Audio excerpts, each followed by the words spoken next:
ആകാശവാണി.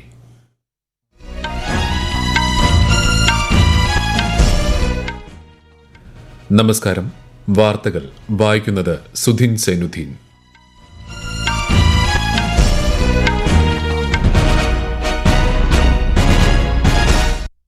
പ്രധാന വാർത്തകൾ. ഇന്ത്യൻ സാമ്പത്തിക വ്യവസ്ഥിതിയിൽ ഗോത്രവർഗ വിഭാഗത്തിന്റെ സംഭാവന വലുതെന്ന് ഉപരാഷ്ട്രപതി ജഗദീപ് ധൻഖർ. പ്രധാനമന്ത്രി നരേന്ദ്രമോദി 2 ദിവസത്തെ സന്ദർശനത്തിനായി നാളെ ജമ്മു കാശ്മീരിലെത്തും. 1500 കോടിയുടെ വികസന പദ്ധതികൾ അദ്ദേഹം ഉദ്ഘാടനം ചെയ്യും. കുവൈറ്റ് ദുരന്തത്തിൽ അനുശോചനം രേഖപ്പെടുത്തി കേരള നിയമസഭ. തലശ്ശേരി ബോംബ് സ്ഫോടന വിഷയത്തിൽ അടിയന്തര പ്രമേയത്തിന് അനുമതി നിഷേധിച്ചതിൽ പ്രതിഷേധിച്ച് പ്രതിപക്ഷ വാക്കൌട്ട്. മൻ കി ബാത്തിൽ പ്രധാനമന്ത്രി നരേന്ദ്രമോദി പരാമർശിച്ച വിഷയങ്ങൾ രാഷ്ട്രനിർമ്മാണത്തിനായി പ്രയോജനപ്പെടുത്തണമെന്ന് കേന്ദ്ര സഹമന്ത്രി സുരേഷ് ഗോപി. 2020 ക്രിക്കറ്റ് ലോകകപ്പ് സൂപ്പർ 8 മത്സരങ്ങൾക്ക് ഇന്ന് തുടക്കം. ആദ്യ മത്സരത്തിൽ അമേരിക്ക ദക്ഷിണാഫ്രിക്കയെ നേരിടും. വാർത്തകൾ വിശദമായി. ഇന്ത്യൻ സാമ്പത്തിക വ്യവസ്ഥിതിയിൽ ഗോത്രവർഗ വിഭാഗത്തിന്റെ സംഭാവന വലുതാണെന്ന് ഉപരാഷ്ട്രപതി ജഗദീപ് ധൻഖർ. ഗോത്ര സമൂഹം നമ്മുടെ വ്യക്തിത്വമാണെന്നും അദ്ദേഹം പറഞ്ഞു. മധ്യപ്രദേശിലെ ഡിൻഡൌരിയിൽ അരിവാൾ രോഗനിവാരണ ദിനത്തോടനുബന്ധിച്ച് സംഘടിപ്പിച്ച പരിപാടിയിൽ സംസാരിക്കുകയായിരുന്നു അദ്ദേഹം. അരിവാൾ രോഗനിവാരണത്തിന് സർക്കാർ പ്രതിജ്ഞാബദ്ധമാണെന്നും ഉപരാഷ്ട്രപതി പറഞ്ഞു. 2047ഓടെ ഇന്ത്യയെ വികസിത രാഷ്ട്രമാക്കി മാറ്റുന്നതിൽ വിജ്ഞാനത്തിന് നിർണായക പങ്ക് വഹിക്കാനാകുമെന്ന് പ്രധാനമന്ത്രി നരേന്ദ്രമോദി.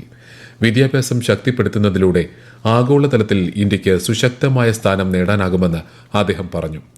ബീഹാറിൽ രാജ്ഗീറിലെ നാളന്ദ സർവകലാശാലയുടെ പുതുതായി നിർമ്മിച്ച ക്യാമ്പസ് ഉദ്ഘാടനം ചെയ്ത് സംസാരിക്കുകയായിരുന്നു പ്രധാനമന്ത്രി. നാളന്ദ സർവകലാശാല ഇന്ത്യൻ നവോത്ഥാനത്തിന്റെ പ്രതീകം എന്നതിലുപരി ആഗോള സാംസ്കാരിക പാരമ്പര്യത്തിന്റെ മാതൃകയായാണ് നിലകൊള്ളുന്നതെന്നും രാജ്യത്തിന്റെ പുരാതന പാരമ്പര്യങ്ങളുടെ ധാർമ്മികതയിലാണ് തന്റെ സർക്കാർ പ്രവർത്തിക്കുന്നതെന്നും ശ്രീ മോദി വ്യക്തമാക്കി. വിദേശകാര്യമന്ത്രി എസ് ജയശങ്കർ, ബീഹാർ മുഖ്യമന്ത്രി നിതീഷ് കുമാർ, 17 രാജ്യങ്ങളിലെ പ്രതിനിധികൾ തുടങ്ങിയവർ പരിപാടിയിൽ പങ്കെടുത്തു. പ്രധാനമന്ത്രി നരേന്ദ്രമോദിയുടെ 2 ദിവസത്തെ ജമ്മു കാശ്മീർ സന്ദർശനം നാളെ ആരംഭിക്കും. 1500 കോടിയുടെ 84 പ്രധാന വികസന പദ്ധതികളുടെ ഉദ്ഘാടനം പ്രധാനമന്ത്രി നിർവഹിക്കും. യുവാക്കളെ ശാക്തീകരിക്കുന്നതിനായി ശ്രീനഗറിൽ സംഘടിപ്പിക്കുന്ന പരിപാടിയിൽ അദ്ദേഹം പങ്കെടുക്കും. കേന്ദ്ര സർവീസിൽ ഉദ്യോഗം ലഭിച്ച 2000 പേർക്കുള്ള നിയമന ഉത്തരവുകൾ അദ്ദേഹം കൈമാറും. കാർഷിക അനുബന്ധ മേഖലയിലെ മത്സരക്ഷമത വർദ്ധിപ്പിക്കുന്നതിനുള്ള 1800 കോടി രൂപയുടെ പദ്ധതിക്ക് ശ്രീ മോദി തുടക്കം കുറിക്കും. 10ാമത് അന്താരാഷ്ട്ര യോഗദിനമായ 21-ന് യോഗദിന പരിപാടിക്ക് നേതൃത്വം നൽകുന്ന പ്രധാനമന്ത്രി ശ്രീനഗറിൽ പൊതുസമൂഹത്തെ അഭിസംബോധന ചെയ്യും. കുവൈറ്റ് തീപിടുത്ത ദുരന്തത്തിൽ കേരള നിയമസഭ അനുശോചനം രേഖപ്പെടുത്തി. മരിച്ചവരുടെ കുടുംബാംഗങ്ങളുടെയും സുഹൃത്തുക്കളുടെയും ദുഃഖത്തിൽ പങ്കുചേരുന്നതായും പരിക്കേറ്റവരെ ആശ്വസിപ്പിക്കുന്നതായും സ്പീക്കർ AN ഷംസീർ പറഞ്ഞു. അങ്ങേയറ്റം ദുഃഖകരമായ സംഭവമാണ് കുവൈറ്റിൽ ഉണ്ടായതെന്നും മരണപ്പെട്ടവരുടെ ഓർമ്മകൾക്ക് മുന്നിൽ ആദരാഞ്ജലികൾ അർപ്പിക്കുന്നതായി മുഖ്യമന്ത്രി പിണറായി വിജയൻ പറഞ്ഞു. മൃതദേഹങ്ങൾ നാട്ടിലെത്തിക്കാനും പരിക്കേറ്റവർക്ക് ചികിത്സ ഉറപ്പാക്കാനുമുള്ള പ്രവർത്തനങ്ങൾ സമയബന്ധിതമായി ഏകോപിപ്പിക്കുന്നതിൽ സംസ്ഥാന സർക്കാരും കേന്ദ്ര സർക്കാരും ഫലപ്രദമായി കൈകോർത്തതായും അദ്ദേഹം പറഞ്ഞു. പ്രതിപക്ഷ നേതാവ് VD സതീശനും ദുരന്തത്തിൽ അനുശോചനം രേഖപ്പെടുത്തി. തലശ്ശേരി ബോംബ് സ്ഫോടനം സംബന്ധിച്ച അടിയന്തര പ്രമേയത്തിന് അവതരണാനുമതി നിഷേധിച്ചതിൽ പ്രതിഷേധിച്ച് പ്രതിപക്ഷം നിയമസഭയിൽ വാക്കൌട്ട് നടത്തി. വിശദാംശങ്ങളിലേക്ക്. തലശ്ശേരി എരഞ്ഞോളിയിൽ സ്റ്റീൽ ബോംബ് പൊട്ടി വൃദ്ധൻ മരിച്ച സാഹചര്യം സഭ നിർത്തിവച്ച് ചർച്ച ചെയ്യണമെന്നാവശ്യപ്പെട്ടാണ് പ്രതിപക്ഷത്തു നിന്നും സണ്ണി ജോസഫ് അടിയന്തര പ്രമേയത്തിന് നോട്ടീസ് നൽകിയത്. കണ്ണൂരിൽ ബോംബ് നിർമ്മാണത്തിന് നേതൃത്വം നൽകുന്നത് CPIM ആണെന്ന് പ്രതിപക്ഷം ആരോപിച്ചു. സംഭവത്തിൽ തെളിവ് നശിപ്പിക്കാനുള്ള ശ്രമം നടന്നതായും ശ്രീ സണ്ണി ജോസഫ് പറഞ്ഞു. സർക്കാരിന്റെയും പോലീസിന്റെയും ഒത്താശയോടുകൂടി ബോംബ് നിർമ്മാണം നടക്കുകയും നിരപരാധികൾ മരിക്കുകയും ചെയ്തതായി പ്രതിപക്ഷ നേതാവ് VD സതീശൻ ആരോപണമുന്നയിച്ചു. സംഭവത്തിൽ കേസെടുത്ത് ഊർജിത അന്വേഷണം നടന്നുവരുന്നതായി മുഖ്യമന്ത്രി സഭയെ അറിയിച്ചു. കുറ്റക്കാരായ 15 പേരെയും അറസ്റ്റ് ചെയ്ത് ആവശ്യമായ നിയമ നടപടികൾ സ്വീകരിച്ചതായും മുഖ്യമന്ത്രി പിണറായി വിജയൻ സഭയിൽ വ്യക്തമാക്കി. News desk Akashvani. മൻ കി ബാത്ത് ജില്ലാതല ക്വിസ് പരിപാടിയുടെ 3ാം സീസൺ മത്സരങ്ങളും വായനാ ദിനാചരണവും കേന്ദ്ര സഹമന്ത്രി സുരേഷ് ഗോപി തിരുവനന്തപുരത്ത് ഉദ്ഘാടനം ചെയ്തു. മൻ കി ബാത്തിൽ പ്രധാനമന്ത്രി നരേന്ദ്രമോദി പരാമർശിച്ച വിഷയങ്ങൾ രാജ്യനിർമ്മാണത്തിന് പ്രയോജനപ്പെടുത്താൻ സാധിക്കണമെന്ന് അദ്ദേഹം അഭിപ്രായപ്പെട്ടു. ദേശീയ വായനാ ദിനത്തിന്റെ ഭാഗമായി സ്കൂളിൽ ഒരുക്കിയ പ്രദർശനം കേന്ദ്ര സഹമന്ത്രി ഉദ്ഘാടനം ചെയ്തു. കേരളത്തിലെ ശ്രദ്ധിക്കപ്പെടാത്ത പല കാര്യങ്ങളും മൻ കി ബാത്തിൽ പ്രധാനമന്ത്രി പരാമർശിച്ചതിലൂടെ ലോകശ്രദ്ധ നേടിയതായി മുഖ്യപ്രഭാഷണം നടത്തിയ മുൻ കേന്ദ്ര സഹമന്ത്രി വി മുരളീധരൻ പറഞ്ഞു. ISRO chairman S. സോമനാഥുമായി കേന്ദ്ര സഹമന്ത്രി സുരേഷ് ഗോപി കൂടിക്കാഴ്ച നടത്തി. കേരളത്തിലെ മുല്ലപ്പെരിയാർ, ഇടുക്കി ഡാമുകളുമായി ബന്ധപ്പെട്ടുണ്ടാകാനിടയുള്ള വെള്ളപ്പൊക്ക സാധ്യത വിലയിരുത്തുന്നതിന് ബഹിരാകാശ സാങ്കേതികവിദ്യ പ്രയോജനപ്പെടുത്തുന്നത് സംബന്ധിച്ച് ഇരുവരും ബംഗളൂരുവിൽ ചർച്ച നടത്തി. വെള്ളപ്പൊക്ക സാധ്യത വിലയിരുത്തുന്നതിനായി ബഹിരാകാശ സാങ്കേതികവിദ്യയുടെ സഹായത്താൽ തയ്യാറാക്കുന്ന പ്രാദേശിക ഭൂരേഖാ വിവരങ്ങൾ കൈമാറുമെന്ന് ISRO ചെയർമാൻ ഉറപ്പു നൽകി. ഈ വാർത്തകൾ ആകാശവാണിയിൽ നിന്ന്. ടിബറ്റൻ മതനേതാവ് ദലൈലാമയെ ഹിമാചൽ പ്രദേശിലെ മെക്ലോഗഞ്ചിലെ വസതിയിൽ സന്ദർശിച്ച് അമേരിക്കൻ ജനപ്രതിനിധി സഭ മുൻ സ്പീക്കർ നാൻസി പെലോസി. ശേഷം ദലൈലാമ ക്ഷേത്രത്തിൽ ടിബറ്റൻ സർക്കാർ സംഘടിപ്പിച്ച സാംസ്കാരിക പരിപാടിയിലും പങ്കെടുത്തു. ഇൻഡോ പസഫിക് മേഖലയിലെ പങ്കാളികളും പാശ്ചാത്യ സൈനിക സഖ്യവും തമ്മിലുള്ള സഹകരണം ശക്തിപ്പെടുത്തേണ്ടത് അനിവാര്യമാണെന്ന് NATO secretary general Jens Stoltenberg വാഷിംഗ്ടണിൽ US സ്റ്റേറ്റ് സെക്രട്ടറി ആന്റണി ബ്ലിങ്കനുമായി നടത്തിയ സംയുക്ത പത്രസമ്മേളനത്തിൽ പങ്കെടുക്കുകയായിരുന്നു അദ്ദേഹം. റഷ്യൻ പ്രസിഡന്റ് വ്ളാഡിമിർ പുടിന്റെ ഉത്തര കൊറിയൻ സന്ദർശനത്തിന് പിന്നാലെയാണ് പ്രസ്താവന. അമേരിക്കൻ പൌരന്മാരുടെ ജീവിത പങ്കാളികൾക്ക് പൌരത്വം അനുവദിക്കുന്നതിന് പുതിയ പദ്ധതി പ്രഖ്യാപിച്ച് US president Joe Biden. US പൌരനെ വിവാഹം കഴിച്ച് കുറഞ്ഞത് 10 വർഷമായി രാജ്യത്ത് കഴിയുന്ന ജീവിത പങ്കാളികൾക്കും കുട്ടികൾക്കും രാജ്യത്ത് സ്ഥിരതാമസത്തിന് അനുമതി നൽകുന്നതാണ് പദ്ധതി.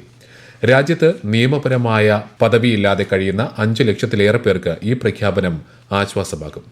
2020 ക്രിക്കറ്റ് ലോകകപ്പ് സൂപ്പർ 8 മത്സരങ്ങൾക്ക് ഇന്ന് തുടക്കം. രാത്രി 8 മണിക്ക് അമേരിക്കയും ദക്ഷിണാഫ്രിക്കയും തമ്മിലാണ് ആദ്യ മത്സരം.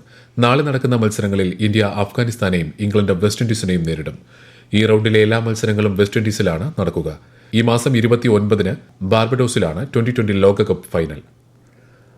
ബംഗളൂരുവിലെ M. ചിന്നസ്വാമി സ്റ്റേഡിയത്തിൽ നടക്കുന്ന ഇന്ത്യ ദക്ഷിണാഫ്രിക്ക വനിതാ ക്രിക്കറ്റ് ഏകദിന പരമ്പരയിലെ രണ്ടാം മത്സരത്തിൽ ഇന്ത്യയ്ക്കെതിരെ ദക്ഷിണാഫ്രിക്കയ്ക്ക് 326 റൺ വിജയലക്ഷ്യം. ടോസ് നേടിയ ദക്ഷിണാഫ്രിക്ക ഇന്ത്യയെ ബാറ്റിംഗിന് അയക്കുകയായിരുന്നു.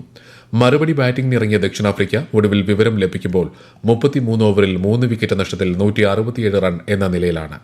ഞായറാഴ്ച നടന്ന ആദ്യ മത്സരത്തിൽ ഇന്ത്യ ദക്ഷിണാഫ്രിക്കയെ 143 റൺസിന് പരാജയപ്പെടുത്തിയിരുന്നു. ഏകദിന പരമ്പരയിലെ അവസാന മത്സരം ഈ മാസം 23-ന് നടക്കും. ഡൽഹി മദ്യനയവുമായി ബന്ധപ്പെട്ട കള്ളപ്പണം വെളുപ്പിക്കൽ കേസിൽ ഡൽഹി മുഖ്യമന്ത്രി അരവിന്ദ് കെജ്രിവാളിന്റെയും മറ്റൊരു പ്രതി വിനോദ് ചൌഹാന്റെയും ജുഡീഷ്യൽ കസ്റ്റഡി ജൂലൈ 3 വരെ ഡൽഹി കോടതി നീട്ടി. ഇരുവരുടെയും ജുഡീഷ്യൽ കസ്റ്റഡി കാലാവധി അവസാനിച്ചതിനെ തുടർന്ന് തിഹാർ ജയിലിൽ നിന്ന് വീഡിയോ കോൺഫറൻസ് വഴിയാണ് ഇരുവരെയും കോടതിയിൽ ഹാജരാക്കിയത്.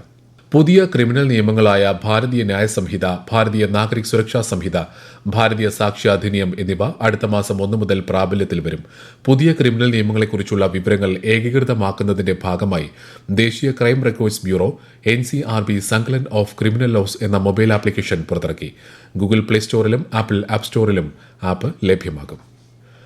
അന്താരാഷ്ട്ര യോഗാ ദിനാചരണത്തോടനുബന്ധിച്ച് കേന്ദ്ര വാർത്താവിതരണ പ്രക്ഷേപണ മന്ത്രാലയത്തിന് കീഴിലുള്ള സെൻട്രൽ ബ്യൂറോ ഓഫ് കമ്മ്യൂണിക്കേഷൻ പ്രത്യേക പരിപാടികൾ സംഘടിപ്പിക്കുന്നു.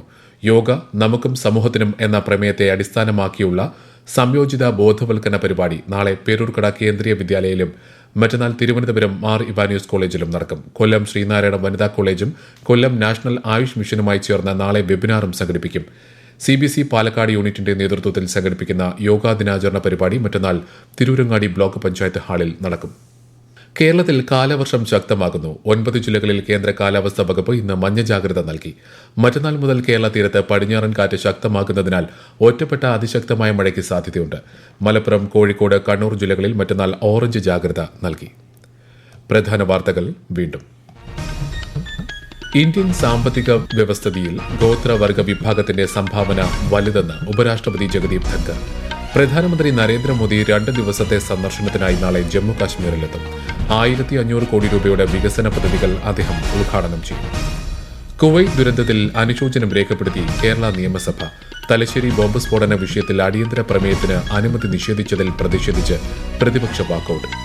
മൻ കി ബാത്തിൽ പ്രധാനമന്ത്രി നരേന്ദ്രമോദി പരാമർശിച്ച വിഷയങ്ങൾ രാഷ്ട്രനിർമ്മാണത്തിനായി പ്രയോജനപ്പെടുത്തണമെന്ന് കേന്ദ്ര സഹമന്ത്രി സുരേഷ് ഗോപി. 2020 ക്രിക്കറ്റ് ലോകകപ്പ് സൂപ്പർ 8 മത്സരങ്ങൾക്ക് ഇന്ന് തുടക്കം. ആദ്യ മത്സരത്തിൽ അമേരിക്ക ദക്ഷിണാഫ്രിക്കയെ നേരിടും. വാർത്തകൾ കഴിഞ്ഞു. അടുത്ത വാർത്താ പ്രക്ഷേപണം രാത്രി 8:35-ന്.